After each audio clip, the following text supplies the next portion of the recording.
घड़ी का और समय का ध्यान रखो। 6:30 बजे मंत्री जी मैं आपके एक से एक शब्द की वैल्यू समझता। आप कहो मैं बैठ जाऊंगा सर। नहीं, बोलिए, आपको बोलने के लिए देश की जनता ने धन्यवाद अध्यक्ष। हम आपदा प्रबंधन संशोधन विधेयक पर विचार कर रहे हैं सर, जिसमें मूल अधिनियम की 79 धाराओं में से 51 धाराओं में संशोधन का प्रस्ताव है। हालांकि ये संशोधन आवश्यक हो सकते हैं, परंतु यह तरीके कुछ जटिल हो सकते हैं, खासकर नए सदस्यगण मेरे जैसे के लिए, जिन्हें मूल अधिनियम और संशोधन विधेयक दोनों का अध्ययन करना पड़ता है। इस विधेयक की समझ में कठिनाई हो सकती है और विधायी प्रक्रिया में जटिलता आ सकती है। इस संदर्भ में मेरा सुझाव है कि यदि संशोधन विधेयक के माध्यम से मूल अधिनियम को ही प्रतिस्थापित करके एक नया विधेयक प्रस्तुत करे, तो यह न केवल विधेयक को अधिक स्पष्ट और समझने में आसान बनाएगा, बल्कि लेजिस्लेटिव ड्राफ्टिंग प्रक्रिया को भी सरल कर देगा। वर्तमान में संविधान की 7वीं अनुसूची में इसकी स्पष्ट एंट्री का उल्लेख नहीं किया गया है। मंत्री जी कृपया यह बताने का कष्ट करें कि वर्तमान विधेयक संविधान की 7वीं अनुसूची के किस एंट्री में कवर है। यह प्रश्न इसलिए महत्वपूर्ण है क्योंकि यदि हम इसे संविधान की 7वीं अनुसूची में स्पष्ट रूप से दर्ज करते तो यह विधेयक लाने का आधार और संसद की विधायी शक्ति को स्पष्ट रूप से मान्यता मिलती। इसके बिना यह विधेयक संविधान के तहत अपनी पूरी वैधता का दावा नहीं कर सकता, जिससे इसे लागू करने में होने में अस्पष्टता उत्पन्न हो सकती है। इसलिए मेरा सुझाव है भविष्य में इस प्रकार के विधेयक लाते समय संविधान की 7वीं अनुसूची में आपदा प्रबंधन के लिए एक स्पष्ट प्रविष्टि जोड़ी जाए, ताकि संसद की विधायी शक्तियां स्पष्ट रूप से विधेयक और औचित्य की तरह पूरा करें।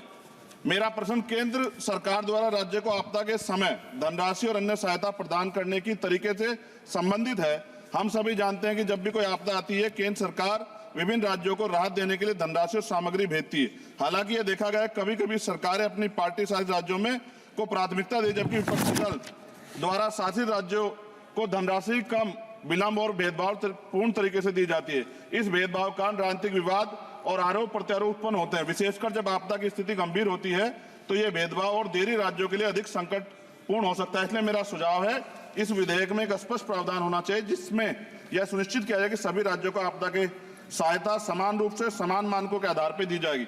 यदि प्रारंभिक सहायता प्रदान की जाती है तो यह सभी राज्यों के लिए समान और किसी भी राज्य में भेदभाव का शिकार उसको ना होना पड़े। साथ साथ विधेयक में यह प्रावधान है कि आपदा डाटाबेस के साथ अगर आर्टिफिशियल इंटेलिजेंस, रिमोट सेंसिंग और डाटा एनालिटिक्स जैसी टेक्नोलॉजी का इस्तेमाल कर डाटाबेस की उपयुक्तता बढ़ा सकते हैं।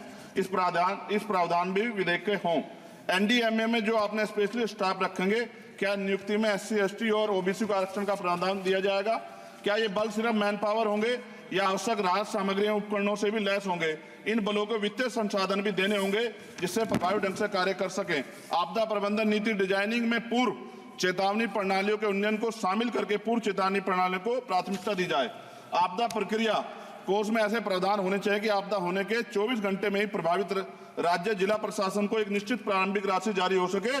जापान जैसे देशों के तरह 72 घंटे की महत्वपूर्ण प्रतिक्रिया योजना को लागू करना, ताकि समय और बचाव कार्य कुशल समन्वय हो। जनता और NGO को भी एक्ट के तहत बनी सभी एजेंसीज के साथ मिलकर काम करने की योजना पर बल दिया जाना चाहिए।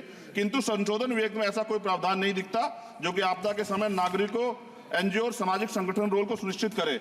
आपदा राहत को नागरिकों के लीगल राइट बनाने पर जोर देना चाहिए। और अध्यक्ष जी, सबसे महत्वपूर्ण ये है, आपदाओं में अपने परिजनों और संपत्ति को खोने वाले व्यक्तियों के मानसिक स्वास्थ्य को सहायता प्रदान करने के लिए मनोवैज्ञानिक पुनर्वास कार्यक्रम को आपदा प्रबंधन नीतियों में एकीकृत करने की आवश्यकता है। वायु प्रदूषण ये भी एक तरह का डिजास्टर है। दिल्ली और NCR के तमाम क्षेत्रों में अध्यक्ष जी इतनी बुरी हालात है, हवा जहरीली हो गई है। मेट्रो सिटी में सब जगह हाल है, इसको भी इसमें जोड़ा जाना चाहिए। लोगों का जीवन कीमती है, लोग जब सुरक्षित नहीं रहेंगे तो फिर जीवन कैसा? सर, नगीना लोकसभा क्षेत्र से मैं आता हूं सर।